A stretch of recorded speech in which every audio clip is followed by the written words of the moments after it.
Bueno, queridos hermanos y hermanas, me alegro un montón poder volver a saludarles en esta hermosa mañana, al menos aquí en Misiones, fresca, gracias a Dios. Hoy jueves 7 de octubre del 2021. Bueno, los días, los meses se están yendo ya muy rápido. El 2021 está a punto de decirnos adiós. eh, pero bueno, damos gracias al Señor porque hasta ahorita nos ha permitido estar con vida. Bienvenidos entonces y bienvenidas a nuestra materia que es Introducción al Nuevo Testamento. Estamos nosotros a las orillas, ¿no? O en la metáfora que expresé en la clase de Antiguo Testamento, estamos parados en el mirador, donde estamos viendo de manera muy general todas aquellas cosas que pueden ayudarnos a entender por qué surge el canon del Nuevo Testamento. Nosotros ya vimos, hermanos, en la clase de la historia de la Biblia y sus traducciones, el proceso de canonización. ¿Por qué estos 27 libros para nosotros representan palabra de Dios? En esta clase creo que el día de mañana vamos a abordar lo que son los textos apócrifos, ¿no? Porque hubo más de 27 libros, o sea, hubo muchos más escritos que en esa época proliferaron. Pero ya sabemos por qué, hermanos, nosotros solamente hemos aceptado el grueso de la cristiandad, hemos aceptado los 27 libros como palabra de Dios, como inspirados. Y entendemos que a partir de esa experiencia de revelación divina, ya el canon está cerrado. Diríamos ahora que ya no hay un tercer testamento, ¿no? O una renovación testamentaria. Bueno, entonces, asomarnos en el mirador sobre aquellas cosas que nos pueden ayudar a entender mucho mejor las historias, las palabras, los hechos que se narran en estos 27 libros, nos permitirá, hermanos, no solo espiritualizar el texto bíblico, nos permitirá no solamente conformarnos con saber San Juan 3:16, sino que también nos forzará a aprender San Juan 3:17, ¿no? Válgase la comparación. Muchos, en nuestro acercamiento con el texto bíblico, nos equiparamos a saber San Juan 3:16. De manera sorprendente, hay muchos cristianos que no se saben San Juan 3:16, ¿no? Y es una tristeza que no se lo sepan, pero es uno de los textos que de memoria nos lo sabemos, ¿no? Porque de tal manera, tal. Amó Dios al mundo, que da su Hijo unigénito para que todo aquel que en él cree no se pierda, mas tenga vida eterna. Es un pasaje que todos los líderes al menos tendríamos que sabernoslo de memoria, o todos los predicadores. Pero fíjense que cuando alguien nos pregunta, ajá, ¿y qué dice San Juan 3:17? Y ahí nos quedamos trabados ya, ¿no? La mayoría no sabemos qué dice Juan 3:17. Y si no entendemos Juan 3:17, no vamos a entender Juan 3:16. Lo mismo nos pasa en nuestro acercamiento en el texto bíblico, ¿no? Sabemos mucho San Juan 3:16, pero aquellas cosas que también son importantes para entender lo que sabemos, radica en el pasaje de Juan 3:17. Eh, y entonces por eso es importante que cada uno de nosotros al menos tengamos una panorámica muy general que nos permita despertar el interés como estudiantes. Fíjense que eso es algo muy importante. Ustedes tienen que seguir estudiando, tienen que seguir profundizando. Lo que nosotros como profesores podamos darles en el seminario es muy limitado por el tiempo, por las horas, por el medio, por este medio que a veces nos ayuda, pero no es tan lindo como está presencialmente. No lo damos todo, no lo damos todo. Hay un montón de cosas que quisiéramos decir y hablar, por eso muchos profesores, ustedes notarán que que a veces nos arrancamos con una idea y luego nos detenemos y decimos, no, bueno, se los voy a decir después o no, mejor se los digo luego. Ustedes tienen que seguir investigando, tienen que seguir aprendiendo. Tienen las bibliografías que se suben en las materias, se dan para eso. Muchos, muchos libros que se comparten, ¿no? Es para que ustedes sigan leyendo, sigan profundizando en los temas. Y creo que eso va a ser muy, muy especial para que este proceso de formación no termine ahora, digamos, en los 3 años de su preparación formal en el seminario, sino que continúe toda la vida. Ustedes tienen que ser estudiantes toda la vida de la palabra, tienen que seguir aprendiendo cada día, San Juan 3:17, San Juan 3:18, San Juan 3:19, etcétera, de tal manera que podamos no conformarnos con lo que nosotros aprendemos aquí o los profesores podamos darles, porque bueno, también cada profesor tiene sus propias limitaciones. Muy bien. Dicho lo anterior, hermanos, vamos a hacer un repaso de lo que hemos visto hasta ahorita. ¿Ok? Así es que, aunque no abran la cámara si no quieren abrirla, pero voy a preguntarles a todos, ¿no? Voy a preguntarles a todos, así es que quien esté por ahí solo abrió la cámara y no anda cerca, acérquese porque le voy a preguntar. Voy a hacer un pequeño repaso a la clase que hemos tenido. Bien, espero que hayan estado desde el principio o hayan visto ¿cómo se llama? Las grabaciones. Bueno, vamos a empezar. Aldo, ¿estás allí? Estoy como el cuento, ¿no? Lobo, ¿estás allí? No, me estoy recién poniendo las medias. Sí, estoy pero con la boca llena. Bueno, vamos a esperar que pase la factura nomás. Aldo, a ver, nosotros planteamos que cuando vimos en los aspectos introductorios del texto bíblico, 3 etapas que de manera general se produjeron y que a partir de ellos empezó a producirse los diferentes textos bíblicos. ¿Cuáles fueron esas 3 etapas? Sí, me acuerdo las 3 etapas, que no me acuerdo bien el nombre específico, pero fue No, como dale, el dale, nombre. como sea. Una de las etapas fue el momento de expansión. Ok, Después hubo un tiempo de conflicto, de como que se reprimió esa expansión. Y después la otra, se me fue hay una tercera que se me está escapando ahora.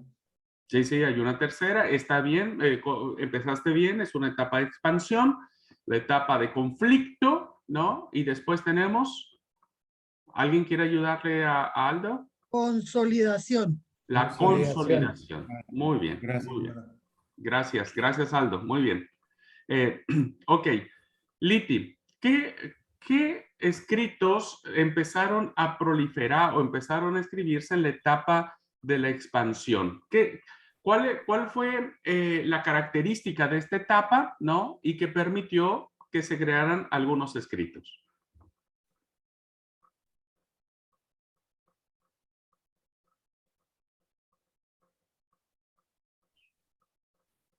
En la primera etapa, estamos en la primera etapa, que es la expansión. ¿Qué caracterizó esa etapa y qué escritos se salieron a la luz?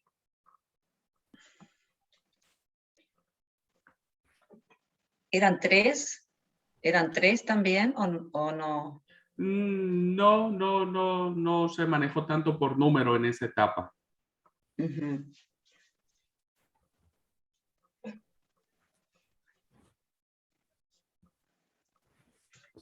¿Qué caracteriza esa etapa?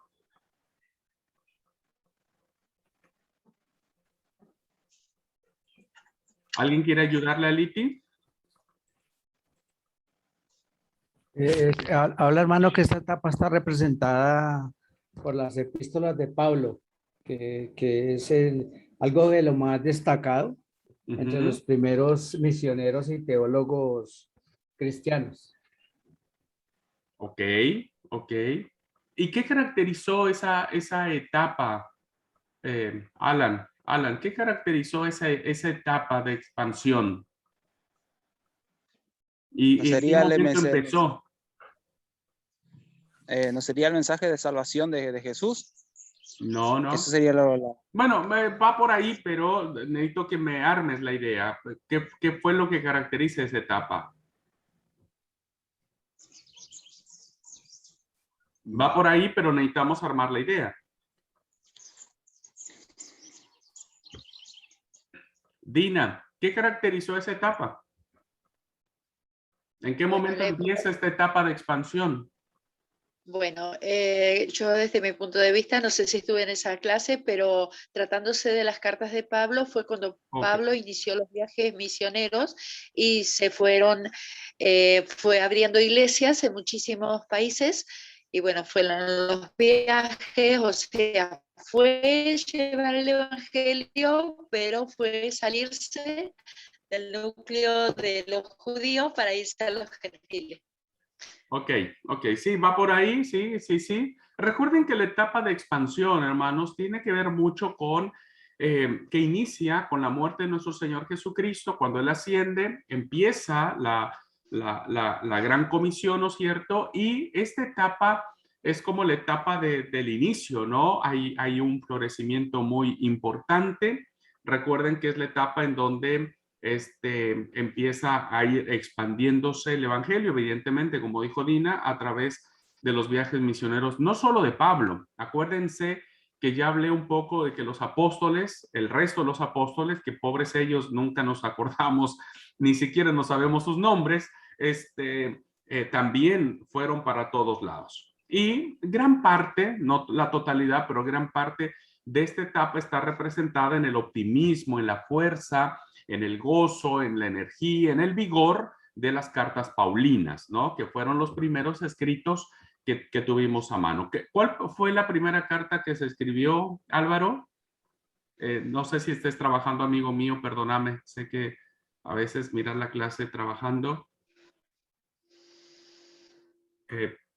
pero no sé si estás. Bueno, sí, sí, Álvaro. ¿Cuál fue la primera carta que se escribió? Trabajando. Señor, Sí, estás trabajando, ¿verdad, amigo?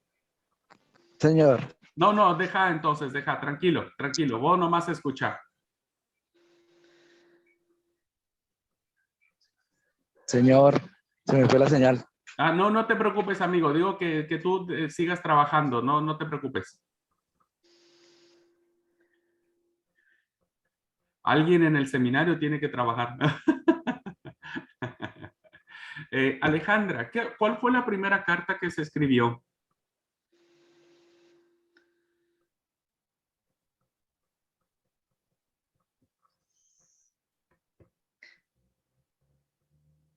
Ale, ¿estás ahí? Hola, hola a todos. Sí, Sí, estoy hola, aquí. Ale. Ok, ¿cuál fue la primera Este, carta que se escribió?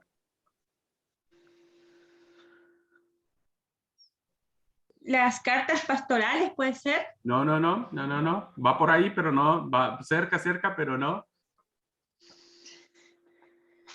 Acuérdense que les platiqué incluso cuál era el tema que abarcaba esa carta y por qué esa carta hablaba sobre eso. ¿Alguien quiere contestar? ¿Tesalonicense? La primera carta del apóstol Pablo a Tesalonicenses. Muy bien.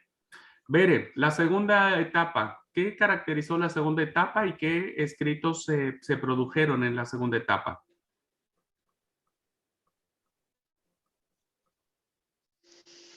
La segunda etapa es el conflicto Okay. y esa se supone que empieza en el momento en que obviamente la expansión se frena. El gobierno romano es el que se encarga de frenar este proceso de manera temporal.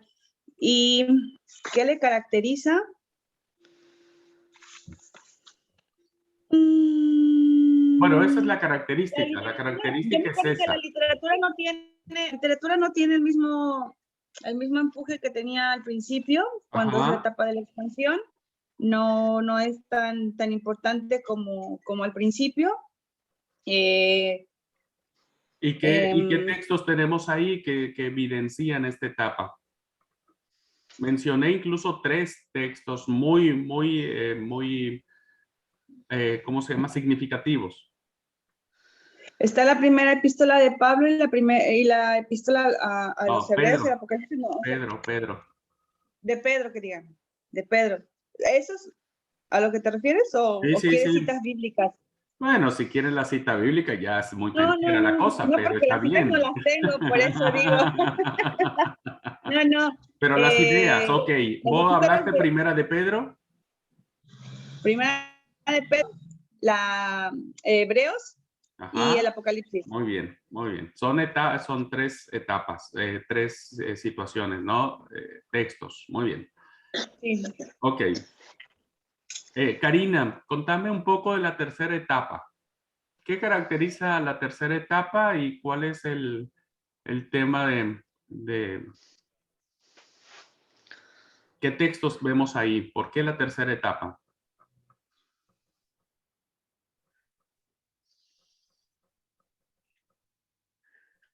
Karina, ¿estás ahí? Oh, yo como me encantaba jugar eso cuando era niño. Estoy acá, pastor. Muy bien, Karina. ¿Qué caracteriza la tercera etapa? Que estamos hablando de la etapa ahora de la consolidación. ¿Y qué textos vemos reflejados en esta etapa? Bueno, no me acuerdo mucho, pero por ahí está dirigido más a las epístolas pastorales, que es Timoteo y Tito. Ok, muy bien. ¿Y qué caracteriza esta etapa? O sea, ¿por qué esta etapa de consolidación? ¿De interpretar el significado de la fe? ¿Puede ser? Un poquitito, sí, va por ahí, sí. Tendría que estudiar de vuelta, mirar la clase de vuelta. Ok, no importa, estamos por eso el repaso. Yo quiero que vayan aprendiendo, hermanos, hermanas. No solo que vayan estudiando, tenemos que ir aprendiendo, ¿ok? A ver, Clarita, ayúdeme un poquitito. Es la etapa, se llama consolidación porque es la donde Pablo da los lineamientos para la formación de la iglesia. Ok, ¿y por qué se da eso? ¿Por qué pasa ese fenómeno de que ahora tienen que organizarse en torno ya a una, válgase el pleonasmo, a una organización eclesial? ¿Por qué pasa eso? Porque ya ha ido creciendo la iglesia y entonces se necesita una formación. Por eso ya empiezan a ver los obispos, empiezan a ver los maestros. Entonces para ello Pablo le dice exactamente a Timoteo cómo debe y a Tito cómo debe ir formando esas iglesias. Muy bien, muy bien. Recuerden entonces, hermanos, que en las primeras etapas o los primeros años, los primeros cristianos creían que la venida de Jesús era inminente, era mañana, diríamos, ¿no? Entonces, bueno, no se preocuparon por organizarse mucho, pero conforme pasaban los años y Jesús no venía, entonces, y la iglesia seguía creciendo, empezaron entonces a organizarse de tal manera que la iglesia empezó ya a tomar una forma más de estructura, ¿no? De organización. Muy bien. Ahora pasemos al contexto histórico. Clelia, ¿cuántos ambientes influyeron para la formación del Nuevo Testamento? Buen día a todos, bendiciones. ¿Ya? ¿Cuántos ambientes influyeron? ¿Cómo sigue? Para la conformación del Nuevo Testamento. Recordemos que el Nuevo Testamento, los 27 libros, no nacen de la nada, sino nacen por un contexto. ¿En qué ambiente se movió la formación de los textos bíblicos? Hay 3 ambientes. Déjeme mirar, déjeme mirar.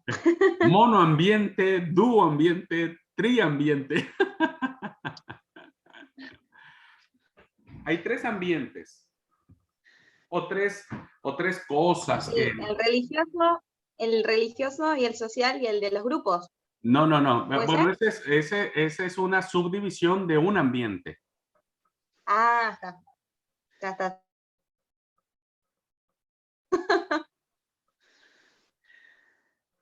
Ni idea, alguien que pueda prender el micrófono y ayudar, por favor.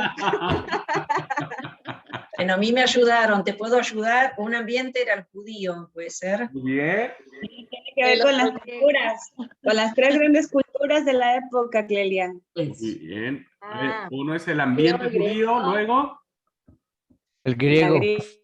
el ambiente Y el Imperio griego, Romano. luego La romana. El romano. el romano. Muy bien, el romano. Muy bien, no tengo nada de eso en la carpeta. Se ve que hay una clase que me perdí. Es la de ayer. Bien, la de ayer, específicamente. Dice algo y del otro lado no tiene nada, está en blanco. Bueno, hermana Rosalba, hábleme un poco del ambiente judío.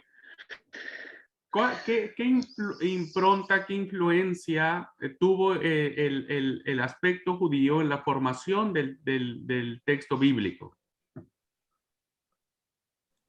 El ambiente judío, hermano. Me la Sí. puso difícil, pero bueno, vamos a mirar. En cuanto al ambiente judío, pues había muchos grupos, hermano. Ok. Ya estaban los fariseos, estaban los saduceos, los herodianos, los esenios, los celotes y los maestros de la ley, que eran los rabinos o los escribas. Entonces, pues, obviamente que influyó mucho cada uno de acuerdo a su manera de interpretar, de enseñar la palabra, pues el ambiente es bastante fuerte en la creación del Nuevo Testamento. Muy bien. ¿Qué más? Sí, Señor. sí. En el aspecto religioso, hermana Rosalba, ¿qué fue lo que caracterizó la fe judía en el Nuevo Testamento? En el aspecto, estamos en el ambiente judío, ¿no es cierto? Sí, y en su señor. aspecto religioso, ¿qué caracterizó la fe judía y qué impregnó el Nuevo Testamento? En el aspecto religioso. Ujú. Pues la fe judía y todo lo que tenía que ver con el Antiguo Testamento, hermano, las enseñanzas del Antiguo Testamento, pienso yo. No, puede ¿No? ir por allí, pero no va por ahí. Pues la verdad, estoy perdida, hermano, ayúdenme, auxilio. A ver. El monoteísmo. Claro. Que había una relación entre el cristianismo, creo que era una relación entre el cristiano y el pueblo judío, ¿no era? No, era el Que la monoteísmo. afirmación era que Dios era el único Señor. Claro, el monoteísmo. Amén. Recuerden, hermanos, el famoso Monoteísmo, Shema judío, ¿no claro. es cierto? Jehová nuestro Dios, Jehová uno es. Y esta fe fue heredada y fue plasmada y fue enarbolada, diríamos, también por los escritores del Nuevo Testamento, ¿no? Muy bien. Abieser, en el aspecto social, ¿cómo estaba conformada la sociedad del primer siglo y que también vemos reflejado muchísimo en los textos bíblicos?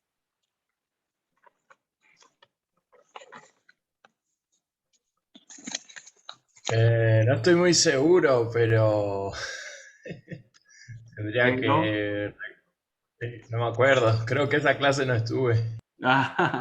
Estuviste, Abieser, estuviste. Ay, no me pude salvar. Bueno, tengo que pensarlo porque no recuerdo. A veces las clases me las confundo y se me pierde todo, vale, mucha información. vale. A ver, ¿quién puede ayudarle a Abieser? ¿Quién me ayuda, por favor? Que no... Había una Que yo clase no sé qué estaba cortando. alta, Clases. alta, La alta, media la y baja. media y la pobre. Y la pobre. O la baja, ¿no? Muy bien. ¿Quiénes Alta, representaban media y baja. Claro. No es tan difícil. Los pero a ver, reyes. ¿quién No, representaba no, la clase alta? La gente con dinero, los que tienen poder. Los que están allá arriba. Los Kirchner.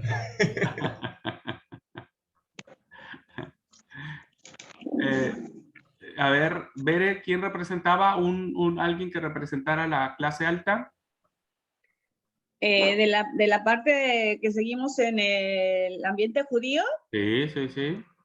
eran las familias de los jefes políticos y los religiosos, todos los comerciantes, los que tenían solvencia económica, sí, los terratenientes. Muy bien. Toda la gente todos los que se dedicaban a recaudar impuestos. Ok, ahora les pregunto, déjeme preguntarle, Betty, ¿está ahí? Sí, pero si no sé, no vine. No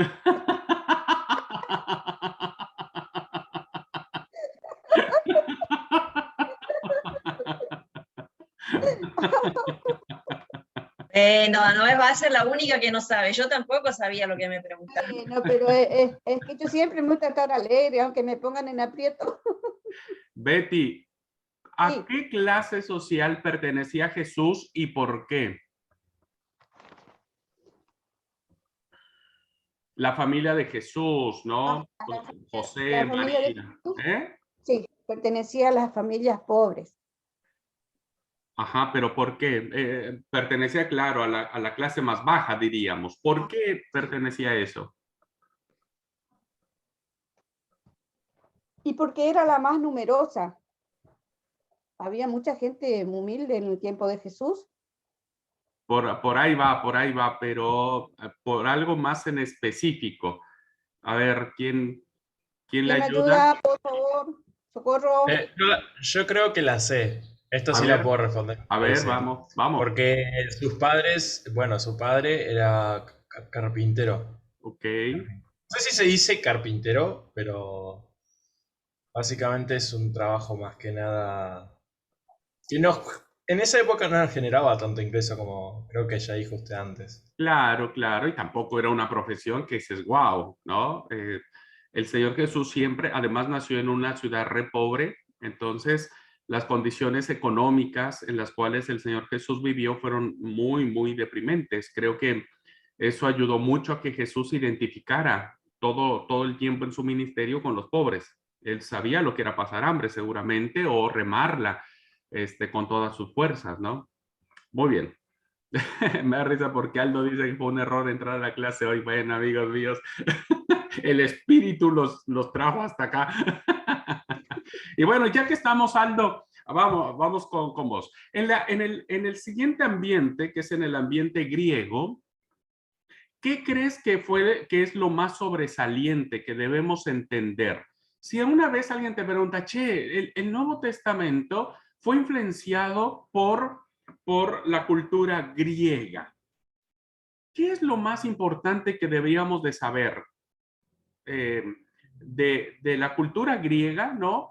Y que ayudó a la formación y la expansión del Nuevo Testamento. ¿Cuál sería la respuesta? Ahora la respuesta sería que fue un error hacer ese comentario. Doble arrepentimiento. Arrepentíos porque el reino de los cielos está cerca.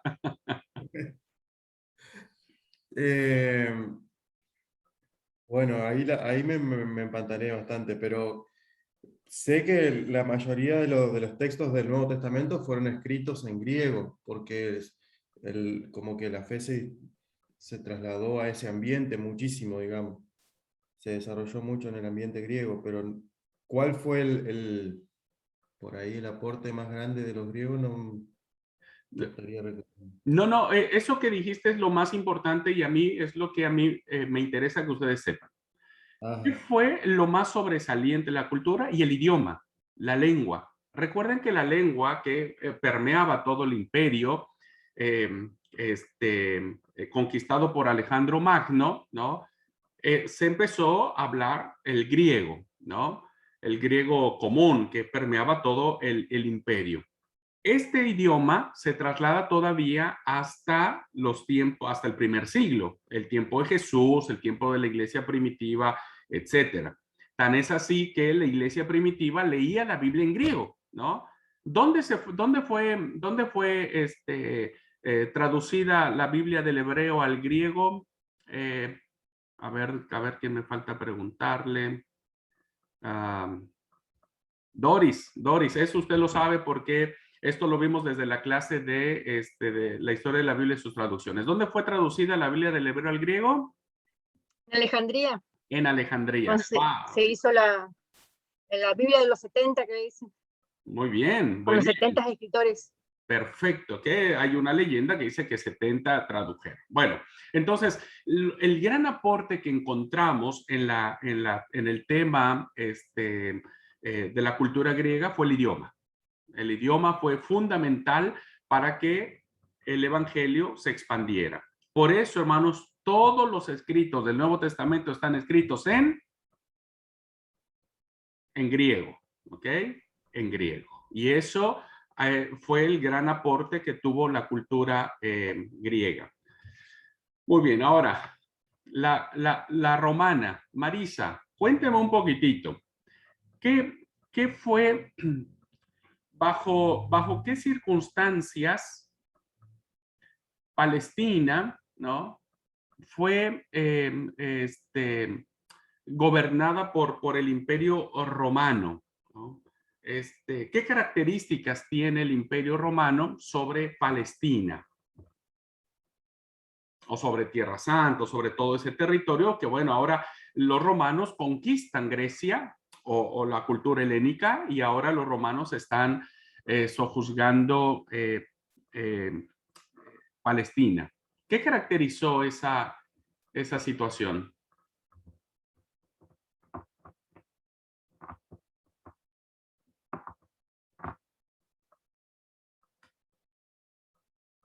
Marisa, ¿estás ahí?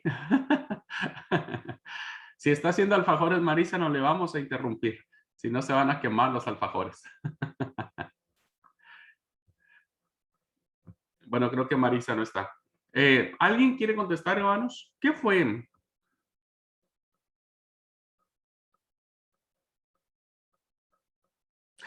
¿Qué fue lo que caracterizó la influencia del ambiente romano al Nuevo Testamento? Se habla de que Constantino se hizo cristiano para tener el favor del pueblo. No, eso ya fue fueron 3 siglos después, Doris. Sí.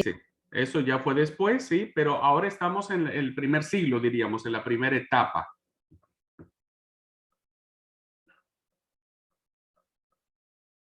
¿Quién fue Poncio Pilato? Ahí se dividieron los reinos, ¿sí? Cuando el reino se dividió y después gobernó Poncio Pilato, estaba de turno. Muy bien, muy bien. Y Poncio Pilato era un prefecto romano, ¿no es cierto? Sí. Ok. ¿Qué fue lo más característico? Aun cuando Roma le daba ciertas concesiones a Israel, porque Israel tenía su Sanedrín. El Sanedrín es como la Suprema Corte, como el juzgado, ¿no?, como su corte legal. Ellos juzgaban ciertos delitos, no todos, ciertos delitos. Y ya no me acuerdo qué les iba a preguntar. ¿En qué está? Que el gobierno romano les favorecía a los saduceos, que ellos podían juzgar, podían tomar decisiones sobre cuestiones legales dentro del pueblo. Sí, había mucho favoritismo. Le permitía.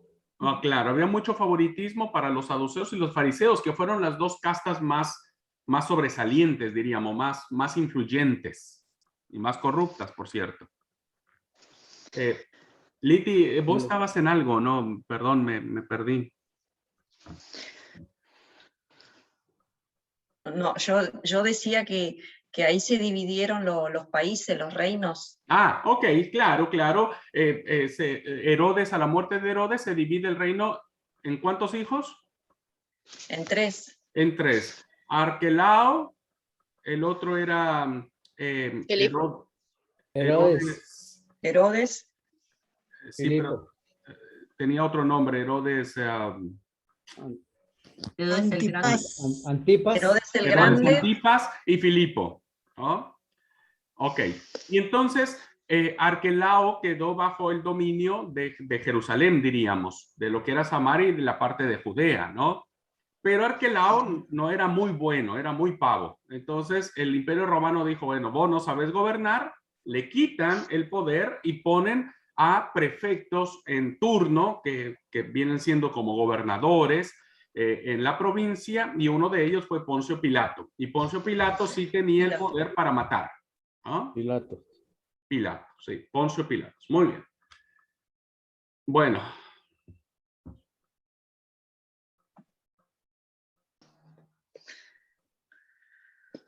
Díganme un ejemplo donde veamos un soldado romano en algún relato del Nuevo Testamento. Cuando Cristo fue crucificado. ¿Y dónde vemos al soldado?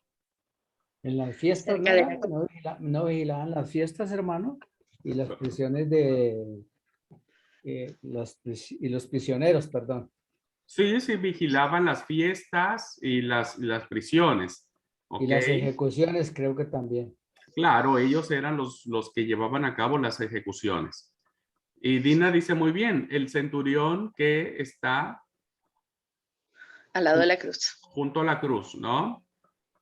Y él hace una confesión cristológica. ¿Qué es lo que dice el soldado romano, Dina? Verdaderamente este es hijo de Dios. Verdaderamente este era el hijo de Dios. Muy bien. ¿Otro? ¿Dónde vemos a otro soldado?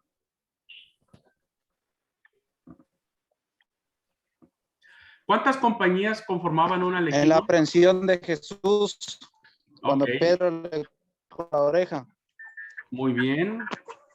Cuando van los soldados a prender a Jesús, muy bien.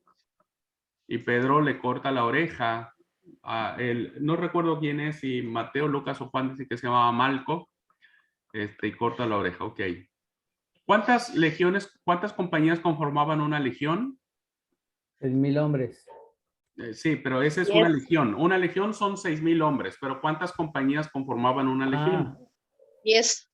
10 compañías sí, 10. conformaban una legión, y una legión eran 6,000 hombres. El Señor Ok. dijo, vos no pensás que yo puedo pedirle a mi papá y me puede mandar 12 legiones de ángeles. ¿Cuántos serían? ¿Cuántos hombres serían? ¿Alguien hizo la cuenta?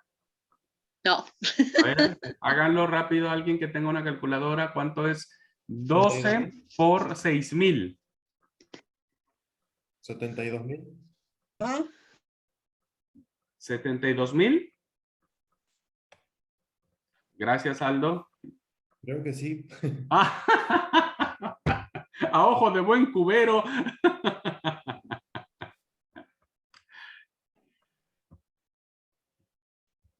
Bueno, eran muchas personas, ¿no? Eran muchas personas. Muy bien. Está bien, Aldo, sí sabe sumar, bueno, sabe multiplicar. Muy bien, gracias, gracias. ¿A quién identificamos, hermanos, en este periodo de persecución? En el libro del Apocalipsis como el gran perseguidor de la iglesia. ¿A quién se identifica? Betty. Tratándose del Apocalipsis, lo que yo creo que es nuestro enemigo, el diablo. Ok, muy bien, sí, sí, hay una alusión hacia el mal, pero ¿en quién se personifica el mal? El Imperio Romano. En Roma, acuérdense, en Roma. El texto que nace de Apocalipsis principalmente es un texto que está inmerso en la persecución romana. Roma, hermanos, se caracterizó por ser un imperio muy cruel y muy despiadado. Eran muy tolerantes en un momento en cuanto a la religión. Ya después vemos cuando Constantino se une la iglesia, el imperio, y bueno, eso se hizo otra mezcolanza, pero en sus inicios, al ser un pueblo muy conquistador, sus métodos ejecución. Fíjense, la crucifixión es un método de tortura muy complicada. O sea, es el método de tortura que se le da a los peores reos. O sea, no se le da a cualquiera, se le da a los criminales más despreciables, ¿no? Y entonces Roma se convierte y se constituye en ese enemigo del pueblo de Dios, ¿no? Después ya la iglesia irá interpretando un montón de cosas, ¿no? Y pensará que la bestia es el Papa porque es Roma. Y como el Papa es ¿cómo se llama? El anticristo. Sí, bueno, se ha dado que es el anticristo, que es la bestia, que es no sé qué, que no sé cuándo. Nosotros tenemos que mirar en el libro, y lo vamos a ver cuando entremos a Apocalipsis, vamos a tener un curso especial de Apocalipsis. Tenemos que mirar las interpretaciones hermenéuticas y ver que en ese momento el papado no existía. Aun cuando la Iglesia Católica dice que el primer papa fue Pedro, ¿no? Realmente eso es una construcción elaborada adrede por parte de la Iglesia Católica para justificar su imperio, su supremacía. Pero la verdad es que el papado como institución católica romana no existía en el tiempo en que se escribe el Apocalipsis. Juan ni siquiera sabía que iba a haber un papa. Juan ni siquiera se imaginó que algún día iba a haber un chip, ¿no? Que hoy nos dicen que es la marca de la bestia. Juan nunca se imaginó eso, ni lo pensó. Roma era el punto, Roma, porque el ambiente romano permeó mucho esa parte de esta literatura. Y, por ejemplo, primera carta del apóstol Pedro está escrita en este contexto en donde el imperio romano deja sentir su poder, su impronta, deja de sentir todo su poderío militar con esta iglesia que empieza a crecer y que se empieza a hacer grande y que empieza a ir por Jerusalén, por Judea, por Samaria y hasta lo último de la tierra. Bueno.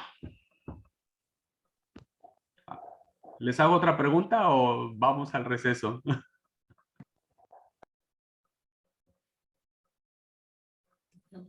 Abraham. Descanse, por favor, descanse, por favor. Mande, Aldo. Bueno. No, quería comentar que me parece que la destrucción del templo en el año 70 es algo muy significativo también para la época, ¿no? Claro, gracias, Aldo, gracias. Porque lo otro que fue un hecho muy importante y muy significativo fue efectivamente la destrucción del templo, ¿no?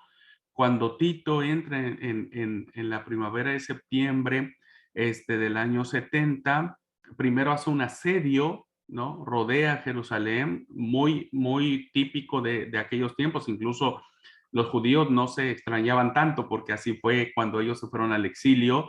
Babilonia primero los asedió y después los destruyó. Pasó lo mismo acá, ¿no? Y el templo fue algo muy interesante para el concepto de los ritos y de los sacrificios, ¿no? Porque ahora, al no haber templo, pues no hay lugar donde hacer el sacrificio. Entonces, esto vendrá a ser una interpretación muy interesante, porque entonces la iglesia cristiana dirán, ahora Cristo es nuestra Pascua, ¿no?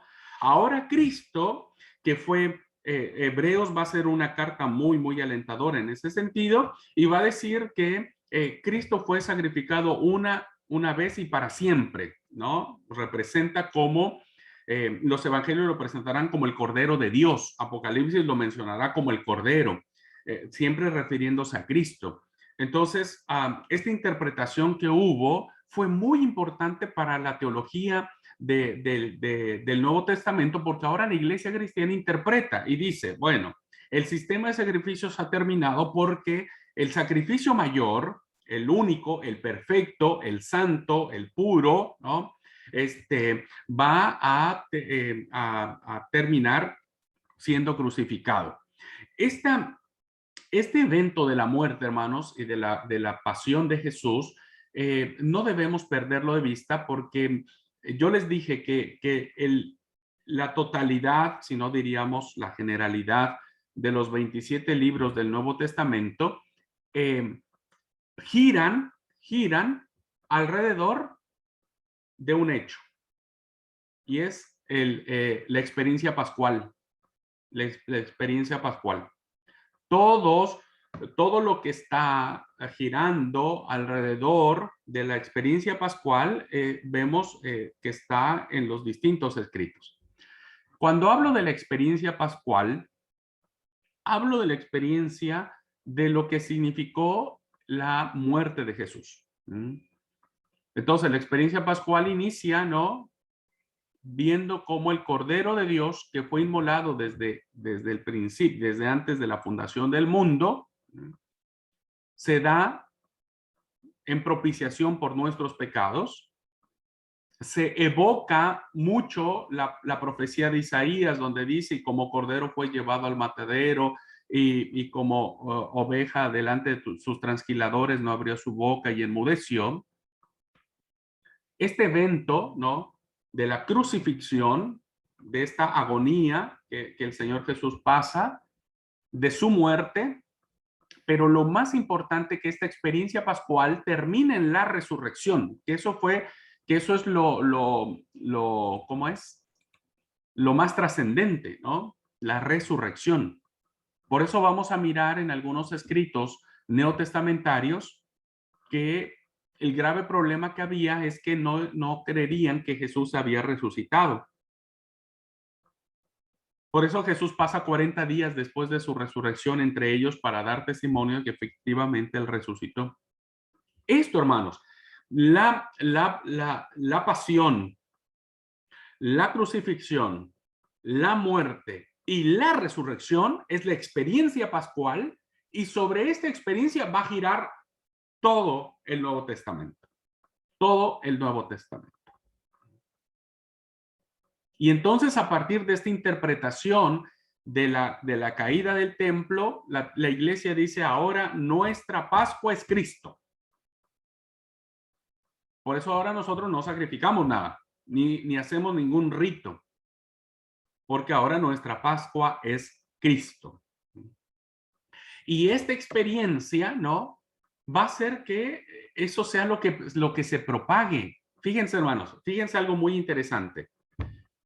Lo que llevó a todas las personas que se expandieron, que fueron yendo por todas partes del mundo conocido, el mensaje que ellos llevaron, la mayoría de ellos, hagan de cuenta que si alguien leyó el Evangelio de Marcos, por ejemplo, solo leyó el Evangelio de Marcos y se fue, no sé, a España, a Roma, a donde sea, pero solo leyó el Evangelio de Marcos, no iba a hablar de Jesús, de su nacimiento, porque el Evangelio de Marcos no arranca con el nacimiento de Jesús. Entonces, si alguien solo leyó el Evangelio de Marcos, va a empezar a hablar de Jesús desde que él ya era grande y fue bautizado por Juan el Bautista. Desde ahí va a arrancar. Si alguien solo leyó Mateo, ¿no?, o Lucas, van a empezar hablando sobre cómo Jesús nació. Y nació de una virgen y un ángel y le puso por nombre, y el niño crecía, y la experiencia del adolescente Jesús en el templo, etc. Pero lo que sí hablaron todos, fue la experiencia pascual. Porque la experiencia pascual está reflejada en primera instancia por los evangelios. Los 4 evangelios narran la experiencia pascual de Jesús, los 4 evangelios. Entonces, eso sí, quien sabía de Jesús terminaba la historia en relación a la Pascua, ¿no?, a la pasión, la aprehensión, el juicio, la crucifixión, la muerte, los 3 días, la resurrección. De eso sí hablaron cualquiera que terminaba la historia de Jesús. Y lo mismo sucederá en las cartas paulinas del primer siglo. Ya veremos en la siguiente hora algunos de estos aspectos, como el canon fue elaborándose con base en estas ideas que la iglesia empezó a interpretar, y entonces empezó a formar sus propios escritos. Sus propios escritos. Bueno. Gracias, Aldo, por recordarme el tema del templo. El templo fue algo muy, muy importante. Y En el año 70, ojo con esto, en el año 70 lo que se destruye es el templo.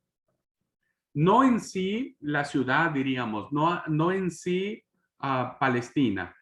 Palestina va a ser invadida y va a ser destruida y van a experimentar nuevamente los judíos otra diáspora u otra dispersión hasta el 120 aproximadamente, cuando ya de plano vienen los romanos y aniquilan toda la ciudad y empieza la expatriación, empieza la, la palabra expatriación, no sé si le estoy usando bien, pero bueno, empieza la dispersión de los, de los judíos y ahora cristianos, y bueno, ya esa es otra historia. Pero en el 70 lo único que se destruye es el templo. Como nación van a ser destruidos los judíos o el territorio de Israel hasta el 120, 126 aproximadamente. Bueno, fue interesante el repaso. Yo los motivo, hermanos. Ustedes tienen que esforzarse, motívense. Yo, como alguien me dijo, Andrea, echa a andar tu ardilla, ¿no? Que tenés en el cerebro y hay que motivarse, esforzarse, porque bueno, esto nos permite reafirmar el conocimiento. Bueno, fue linda la hora para retroalimentar, para transpirar un poco, y bueno, espero que... La idea es ir aprendiendo, hermanos. La idea es esa, ¿no es cierto? Hoy me parece que después de esta clase ya algunos se van a acordar, se van a acordar de algunas cosas y les va a ser más fácil en el examen. Tomamos 5 minutos de receso y volvemos a la clase.